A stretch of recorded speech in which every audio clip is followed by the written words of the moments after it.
your impulse and changes the television program. So in other words, there is something quite rational and logical about this idea of magic.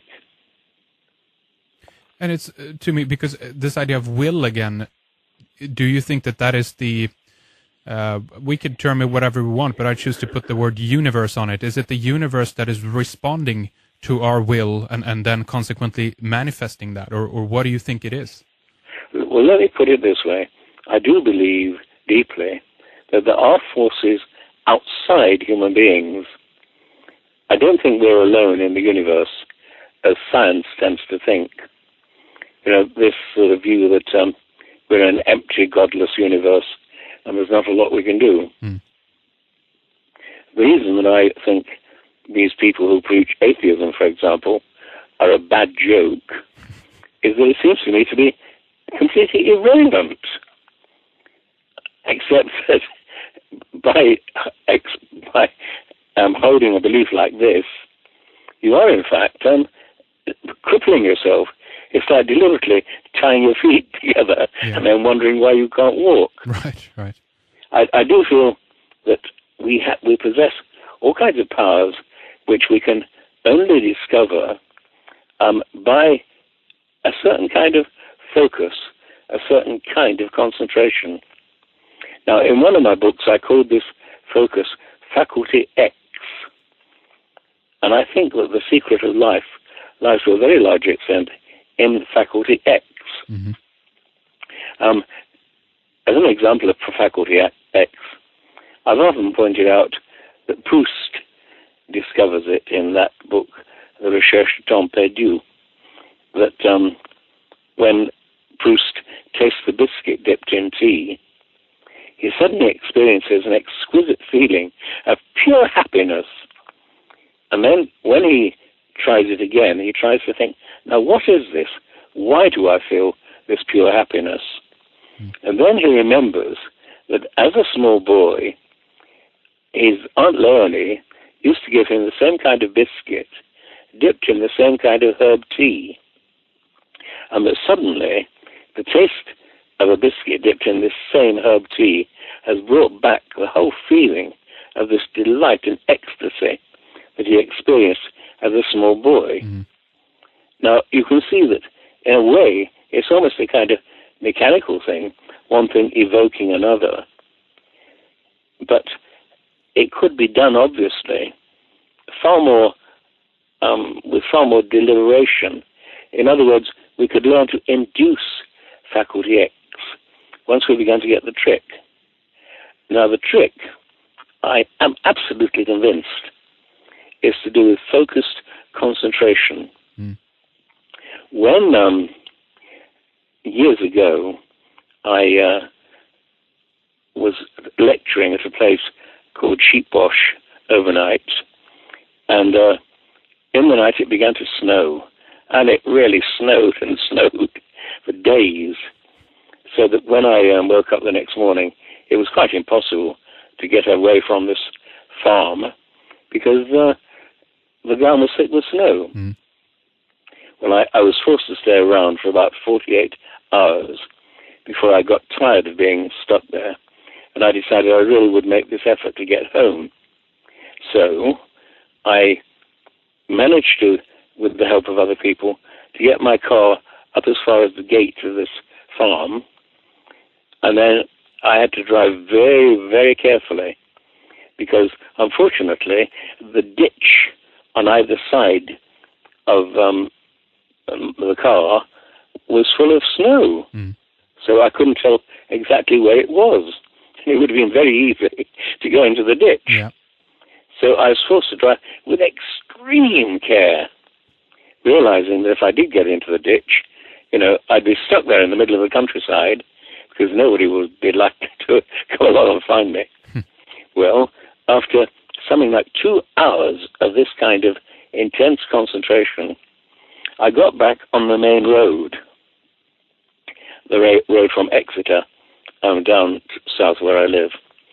And as I began to drive along on this road, I suddenly realized I'd caused a curious feeling of power inside my head. And that it now continued. In fact, it continued all the way home. But what happened was, if I was driving along and I noticed, let's say, a tree or something that suddenly struck me as quite interesting, I'd find that I wanted to look at it as I drove past it.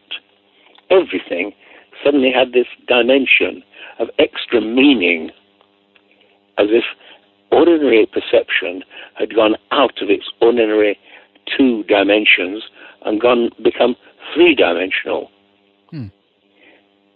Or even more, as if some extra dimension had been given to ordinary things.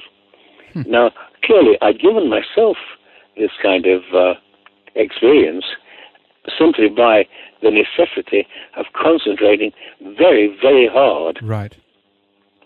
And so I felt that in a way I discovered the basic secret, the basic trick.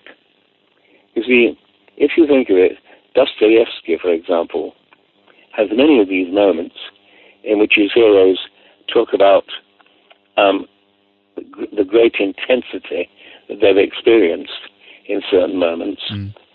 And one of them, Raskolnikov, says, if I had to stand on a narrow ledge for ever and ever in eternal darkness and eternal tempest, I would still prefer that rather than to die at once.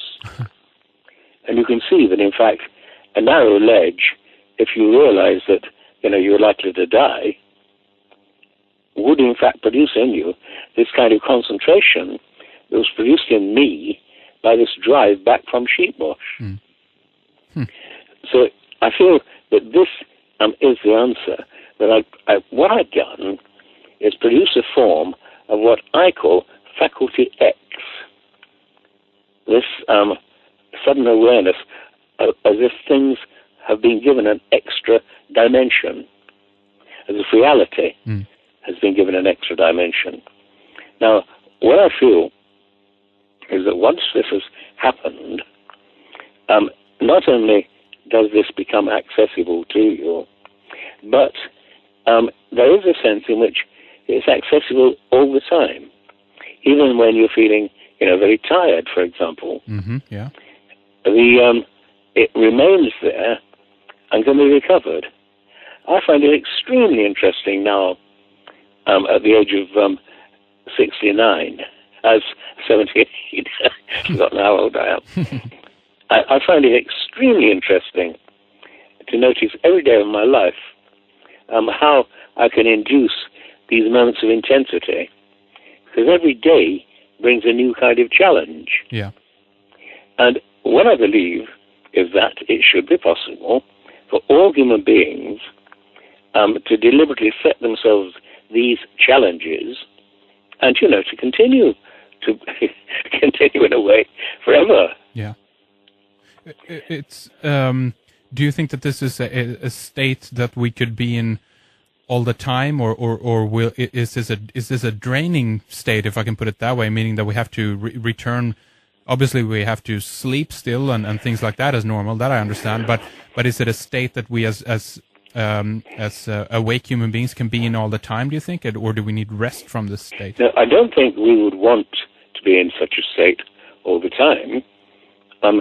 You see, it's rather like saying that a rich man has made an extremely hard struggle to get his riches, and now does he have to make the same struggle every day?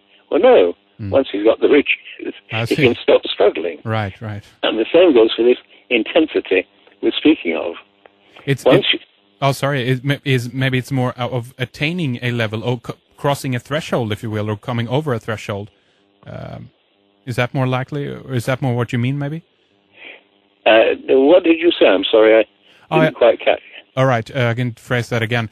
Maybe you think maybe you mean it's more like crossing a threshold of sorts, meaning that if we attain a certain level, then the chances that we fall back are not so, they're pretty slim, if I put it that way. Maybe that's what you mean.